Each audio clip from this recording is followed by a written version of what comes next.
Good morning to all of you. Welcome to my channel. आप सभी dictation regular way में लिखें और इसे पीडीएफ से चेक भी करें।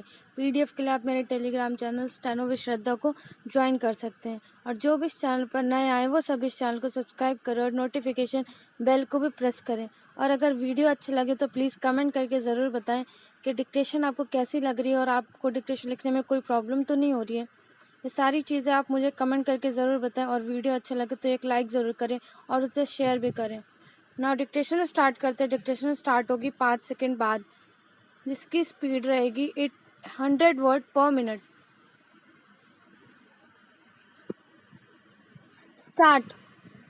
भगत सिंह भारत के महान स्वतंत्रता सेनानी क्रांतिकारी थे। चंद्रशेखर आजाद व पार्टी के अन्य सदस्यों के साथ मिलकर इन्होंने भारत की स्वतंत्रता के लिए अभूतपूर्व साहस के साथ शक्तिशाली ब्रिटिश सरकार का मुकाबला किया। पहले लाहौर में बनी सैंडर्स की हत्या और उसके बाद दिल्ली की केंद्रीय संसद सेंट्रल असेंबली में बम विस्फोट करके ब्रिटिश साम्राज्य के विरुद्ध खुले विद्रोह को बुलंदी प्रदान की। इन्होंने असेंबली में बम फेंक कर भी भागने से मना कर दिया, जिसके फलस्वरूप अंग्रेज सरकार इन्हें 23 मार्च 1931 को इनके दो अन्य साथियों राजगुरु तथा सुखदेव के साथ फांसी पर लटका दिया। पैराचिन। भगत सिंह का जन्म 24 सितंबर 1906 अश्विन कृष्ण पक्ष सप्तमी को प्रचलित है, परंतु तत्कालीन अनेक साक्ष्यों के अनुसार उनका जन्म 19 अक्टूबर 1907 ईस्वी को हुआ था। उनके पिता का नाम सरदार किशन सिंह और माता का नाम विद्यावती कौर था। यह एक किसान परिवार से थे। अमृतसर में 13 अप्रैल 1919 को हुए जलियांवाला बाग हत्याकांड ने भगत सिंह की सोच पर गहरा प्रभाव डाला था। लाहौर के नेशनल कॉलेज पढ़ाई छोड़कर भगत सिंह ने भारत की आज़ादी के लिए नौजवान भारत सभा की स्थापना की थी। वर्ष 1922 में चौरी चौरा हत्याकांड के बाद गांधी जी ने जब किसानों का साथ नहीं दिया तब भगत सिंह बहुत निराश हुए। उसके बाद उनका अहिंसा से विश्वास कमजोर हो गया और वह इस निष्कर्ष पर पहुंचे कि सशस्त्र क्रांति ही स्वतंत्रता दिलाने का एकमात्र रास्ता है। उसके बाद वह चंद्रशेखर आजाद के नेतृत्व में गठित हुई गदर दल के हिस्सा बन गए। काकोरी कांड में राम प्रसाद बिस्मिल सहित 4 क्रांतिकारियों को फांसी व 16 अन्य को कारावास की सजाओं से भगत सिंह इतने अधिक उद्विग्न हुए कि चंद्रशेखर आजाद के साथ उनकी पार्टी हिंदुस्तान रिपब्लिकन एसोसिएशन से जुड़ गए और उसे एक नया नाम दिया, हिंदुस्तान सोशलिस्ट रिपब्लिकन एसोसिएशन। इस संगठन का उद्देश्य सेवा, त्याग और पीड़ा झेल सकने वाले नवयुवक तैयार करना था। पैराचेंज।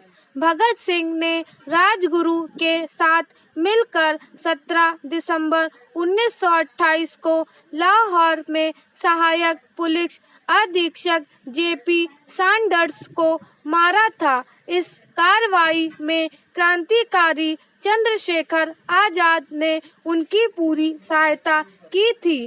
क्रांतिकारी साथी बटुकेश्वर दत्त के साथ मिलकर भगत सिंह ने वर्तमान नई दिल्ली स्थित ब्रिटिश भारत की तत्कालीन सेंट्रल असेंबली के सभासागर संसद भवन में 8 अप्रैल 1929 को अंग्रेज सरकार को जगाने के लिए बम और पर्चे फेंके थे। बम फेंकने के बाद वहीं पर दोनों ने अपनी गिरफ्तारी भी दी। पैराचिन्ह।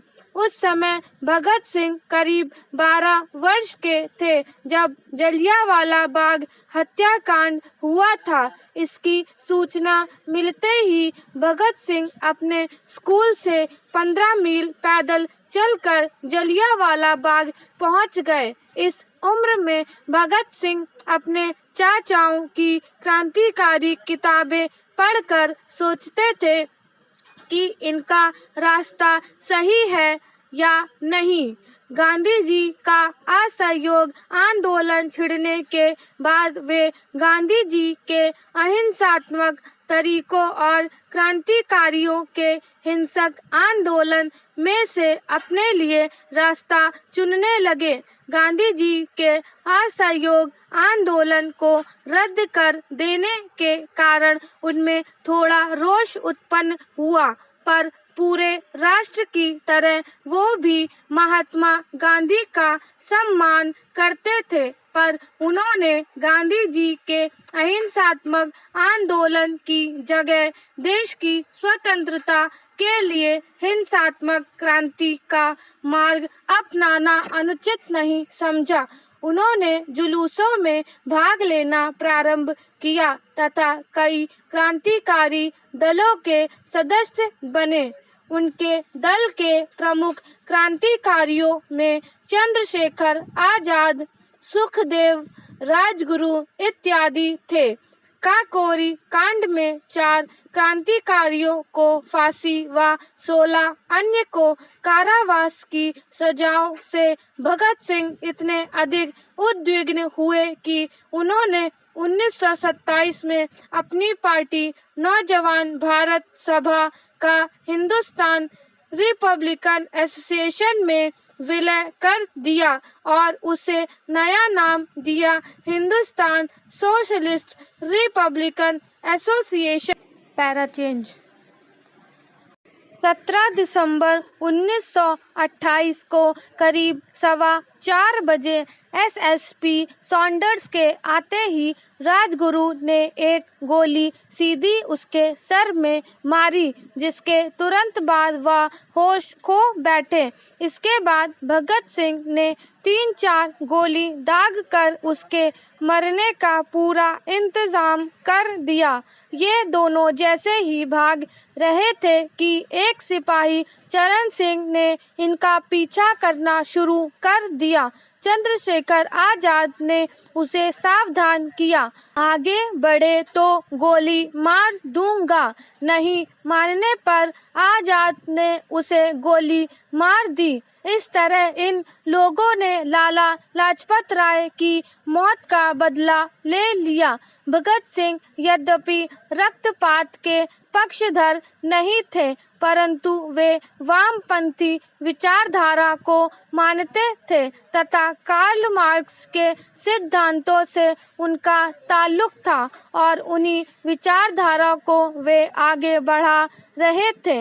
यद्यपि वे समाजवाद के पक्के पोषक भी थे, कालांतर में उनके विरोधी द्वारा उनको अपने विचारधारा बताकर युवाओं को भगत सिंह के नाम पर बरगलाने के आरोप लगते रहे हैं।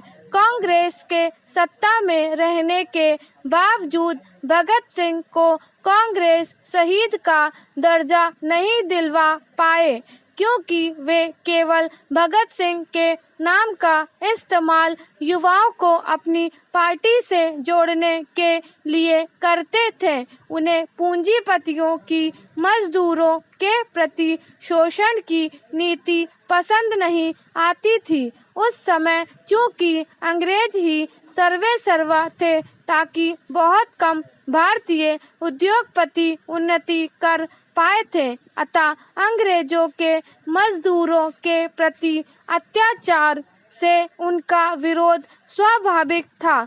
मजदूर विरोधी ऐसी नीतियों को ब्रिटिश संसद में पारित न होने देना उनके दल का निर्णय था।